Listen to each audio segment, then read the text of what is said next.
तो आज हम सीखेंगे 3 ऐसा स्ट्रक्चर जो रोज बोले जाने वाले इंग्लिश में बहुत ज्यादा इस्तेमाल किया जाता है। और मेरा पहला स्ट्रक्चर है, सबसे पहले आप लिखेंगे सब्जेक्ट, उसके बाद आप सब्जेक्ट के अकॉर्डिंग इज एम आर लिखेंगे, फिर आप बोलेंगे ऑन माई बैक अबाउट। और इस तरह के सेंटेंसेस का मीनिंग होता है कोई इंसान किसी चीज को लेकर मेरे पीछे ही पड़ गया है। जैसे अक्सर आप अपने डेली लाइफ में इस तरह के सेंटेंसेस बोलते हैं जहां आप कहते हैं मेरे पड़ोसी मेरी इनकम को लेकर मेरे पीछे पड़ गए हैं, या मेरे टीचर मेरी इंग्लिश को लेकर मेरे पीछे पड़ गए हैं, या मेरे पापा मेरी पढ़ाई को लेकर मेरे पीछे पड़ गए हैं। तो इस तरह के सेंटेंसेस जहां आप कहते हैं कोई इंसान किसी के पीछे पड़ गया है को बोलने के लिए आप इस स्ट्रक्चर का इस्तेमाल करके अपने सेंटेंसेस को बोलेंगे। कैसे बोलेंगे आइए कुछ एग्जांपल्स देखें ताकि आप इस बात को शानदार तरीके से समझ सकें। अगर आपको कहना हो मेरे टीचर मेरी इंग्लिश को लेकर मेरे पीछे पड़ गए हैं, तो इस सेंटेंस के लिए आप कहेंगे my teacher is on my back about my English, यानी मेरी इंग्लिश को लेकर मेरे टीचर मेरे पीछे ही पड़ गए हैं। मेरे पड़ोसी मेरी कमाई को लेकर मेरे पीछे पड़ गए हैं, तो इस सेंटेंस के लिए आप कहेंगे my neighbours are on my back about my incomes, यानी मेरी आमदनी को लेकर मेरे पड़ोसी मेरे पीछे पड़ गए हैं। अगर आपको कहना हो मेरे पापा मेरी पढ़ाई लिखाई को लेकर मेरे पीछे पड़ गए हैं, तो इस सेंटेंस के लिए आप कहेंगे my father is on my back about my study, यानी मेरी पढ़ाई लिखाई को लेकर मेरे पापा मेरे पीछे पड़ गए हैं। तो उम्मीद करता हूँ कि यहाँ आपने पहला स्ट्रक्चर समझा कि जब आपको कहना हो कोई इंसान किसी चीज को लेकर मेरे पीछे पड़ गया है, आप सबसे पहले बोलेंगे सब्जेक्ट, फिर आप सब्जेक्ट के अकॉर्डिंग इज एम आर में से बोलेंगे कोई एक,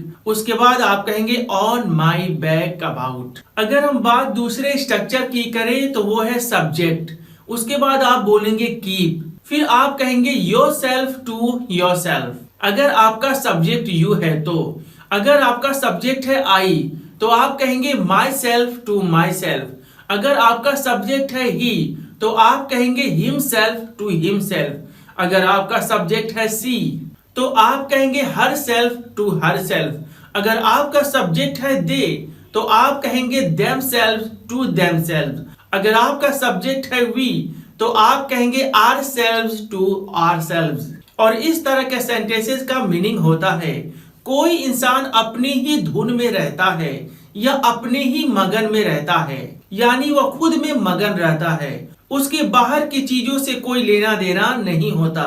जैसे अक्सर आप अपने लाइफ में इस तरह के सेंटेंसेस बोलते हैं या सुनते हैं जहां कोई कहता है वह हमेशा अपने में ही मगन रहता है या वह हमेशा अपनी ही धुन में रहता है, तो इस सेंटेंस के लिए आप कहेंगे he always keeps himself to himself. आप हमेशा अपनी ही धुन में रहते हैं या अपने में ही मगन रहते हैं, तो इस सेंटेंस के लिए आप कहेंगे you always keep yourself to yourself. मैं हमेशा अपने में ही मगन रहता हूँ या अपनी ही धुन में रहता हूँ, यानी मुझे बाहर के लोगों से कोई खास दिलचस्पी नहीं है। तो इस सेंटेंस के लिए आप कहेंगे I always keep myself to my self.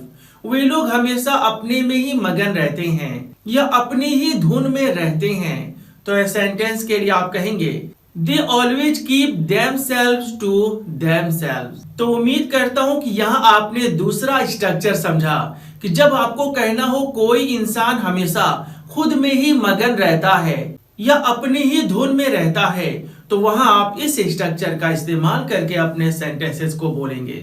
और अगर हम बात तीसरे स्ट्रक्चर की करें तो मैं आपसे कहूंगा वो है subject should have plus object plus verb का थर्ड फॉर्म। और इस स्ट्रक्चर का इस्तेमाल हम तब करते हैं जब हमें किसी को राय देना हो या किसी को सुझाव देना हो और ये कहना हो कि तुमको कोई काम करवा लेना चाहिए, यानी कोई काम तुमको खुद नहीं करना चाहिए बल्कि किसी से करवा लेना चाहिए। जैसे तुम्हें उसकी मदद करवा देनी चाहिए, you should have him helped.